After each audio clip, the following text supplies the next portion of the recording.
Senate के elections आ रहे हैं। अब उसमें मुख्तलिफ कैंडिडेट्स हमारे सामने हैं। मोहसिन नकवी साहब का नाम आ रहा है, फैसल वाडा साहब का नाम आ रहा है, उसके साथ साथ अनवारुल्लाह काकड़ साहब का नाम आ रहा है। ये निगरान हैं। अब नकवी साहब तो पहले ही काबीना का हिस्सा बन चुके।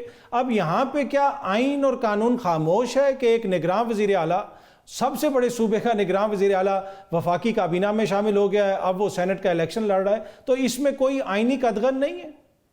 मैं तो समझता हूँ आइनी कदगन है बिल्कुल। मुझे तो ये नहीं समझ आया, विद अटमोस्ट रिस्पेक्ट, ये जो बुगटी साहब थे इन्होंने भी रिज़ाइन किया। ये केयर टेकर इंटीरियर मिनिस्टर थे, आज वो चीफ मिनिस्टर हैं बलूचिस्तान के। और ये लोग जो थे चीफ मिनिस्टर रहे और पूरे 1 साल तक रहे, बियॉन्ड द मैंडेट रहे। ये नकवी साहब जो हैं, और फिर अब इनके तो कानून में बिल्कुल लिखा हुआ था कि जो लोग केयर टेकर का हिस्सा होंगे या उनकी फैमिली वाले, वो बिल्कुल इलेक्शन में हिस्सा नहीं ले सकते। तो चाहे वो इलेक्शन नेशनल असेंबली का हो, सेनेट का हो, मेरे व्यू से तो एक व्यू कि इसमें नहीं ले सकते, लेकिन अभी तक किसी ने चैलेंज नहीं किया इसको। आर्टिकल 224(1)(b) है कॉन्स्टिट्यूशन का, मैं पढ़ देता हूँ आपको। Members of the caretaker cabinets, including the caretaker prime minister and caretaker chief minister and their immediate family members, shall not be eligible to contest the immediately following election to such assemblies. Immediate family members means spouse and children. तो clear लिखा हुआ है constitution में, following election नहीं हो सकता। तो following national assembly उसमें जुबैरी साहब, वो कुंडी साहब कह रहे हैं ना कि इलेक्शन नहीं लड़ सकते, तो वो तो जनरल इलेक्शन की बात है। फेज गुजर गया ना, वो फेज अभी गुजर गया है। उसके इमीडिएटली फॉलोइंग इलेक्शन, जो उस केयर टेकर के बाद जो इलेक्शन आएगा वो नहीं लड़ सकते। नहीं लड़ सकते, वो इलेक्शन तो नहीं लड़ रहे हैं।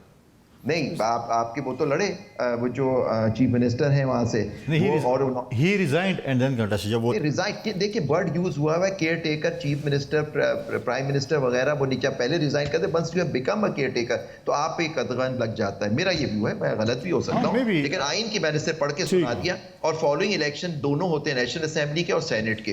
तो ये इलेक्शन जो भी ये लड़ रहे हैं, ये बिल्कुल मैं नहीं समझता ये वो है, लेकिन कोई यहाँ पूछने वाला ही नहीं, कोई किसी ने चैलेंज नहीं किया। कोई हो सकता है कोई चैलेंज करे, आई डोंट नो। मखसूस नशिस्तों वाला मामला, इसमें भी शुरू में तहरीक इंसाफ वाले, सुन्नी इत्तेहाद कौंसिल वाले, उनका ये मौक़िफ़ था कि किसी किस्म का कोई मसला नहीं होगा, बिल्कुल जो है ये वाज़ेह हैं चीज़ें और हमें सीटें मिल जाएंगी।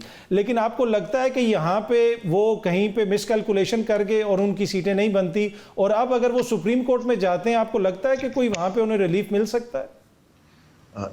देखिए, मैं समझता हूँ उनके पास ऑप्शन तो यही है कि पेशावर हाई कोर्ट के फैसले के बाद वो जाएं सुप्रीम कोर्ट, वही उनके पास एक एवेन्यू रह गया है। लेकिन मैं समझता हूँ कि उनसे गलती हुई है सर। देखिए, तो आर्टिकल 51(6) के अंदर जो क्लॉजेस हैं वो कहता है पॉलिटिकल पार्टी, और पॉलिटिकल पार्टी को इंडिपेंडेंस ने ज्वाइन करना होता है इलेक्शन, जो असेंबली में पॉलिटिकल पार्टी हो। अब मुझे बताया गया कि जो सुन्नी इत्तेहाद काउंसिल है, इनके जो खुद लीडर थे वो तो खुद इंडिपेंडेंट लड़े, तो उसकी एग्जिस्टेंस तो है ही नहीं पार्लियामेंट के अंदर, मतलब नेशनल असेंबली में। तो इन्होंने उनको ज्वाइन कर लिया, तो एक इंडिपेंडेंट ने एक इंडिपेंडेंट को ज्वाइन कर लिया, तो ये कानून का रूल से तो नहीं है। ये तो एक बात हो गई। लेकिन दूसरी बात जो बड़ी इंपॉर्टेंट है, जिसके अंदर इवन इलेक्शन कमीशन में भी डिवीजन था और 4-1 से फैसला आया इलेक्शन कमीशन का। पेशावर हाई कोर्ट का मैंने अभी फाइनल ऑर्डर नहीं देखा, रीजंस नहीं आए, उन्होंने पटिशन उनकी डिसमिस कर दी है कि क्या अगर अब इनको सीटें फर्ज करें, इनको वो मखसूस नशिस्तें नहीं मिलती, क्या वो दूसरी पार्टियों में बढ़ सकती हैं या नहीं, ये सवाल है। और इसका देखिए, उसमें डिवीजन था, इलेक्शन कमिश्नर 4-1 से वो फैसला आया। मेरा व्यू ये है कि जो आपका शेयर बनता है इंडिपेंडेंट्स के आप में शामिल होने के बाद, और आपकी उस प्रोविंस में कितनी सीटें नेशनल असेंबली उस प्रोविंस से आप जीतते हैं, उसके हिसाब से ये माइनॉरिटी इनकी जो खवातीन की सीट डिस्ट्रीब्यूट होती हैं, जो तकरीबन 160 के करीब, और 10 माइनॉरिटी के 70 सीटें हैं ये टोटल। तो मेरा व्यू है कि ये उनमें बाकी लोगों में नहीं तकसीम होनी चाहिए। लेकिन उसमें फिर तीसरा सवाल ये उठ जाता है फिर कि फिर क्या वो खाली रहेंगी अगर ये बात होती है, तो उसका क्या हाल है? अच्छा, ये मामला पार्लियामेंट को भेजा जा सकता है अदालत की जानिब से? नहीं, पार्लियामेंट को क्या भेजा जाता है? पार्लियामेंट क्या कर सकती, कानून साजी कर सकती है ना पार्लियामेंट तो।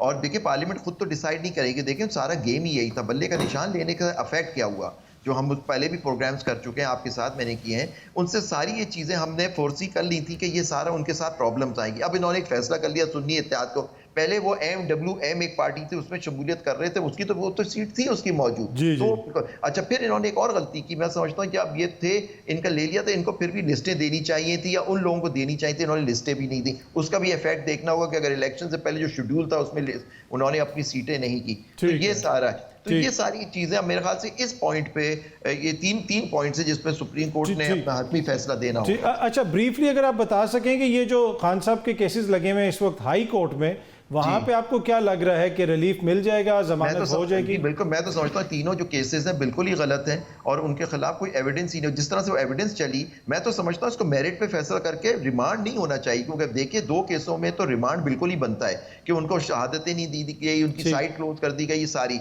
उस पर तो हमने आपके प्रोग्राम्स में भी बात की है कि ये टेक्निकलिटी पे तो बिल्कुल ही इनका केस अलाउ हो जाएगा। लेकिन मैं समझता हूँ मेरिट पे भी हाई कोर्ट को फैसला करना चाहिए। क्या साइफर में या तोशा खाना में उनकी ऐसी एविडेंस मौजूद थी जिसके लिए उनको सजा दी हो सकती है या नहीं? और जो इद्दत का मामला है वो तो बिल्कुल ही गलत है, वो तो बिल्कुल ही मजाक है कानून के साथ।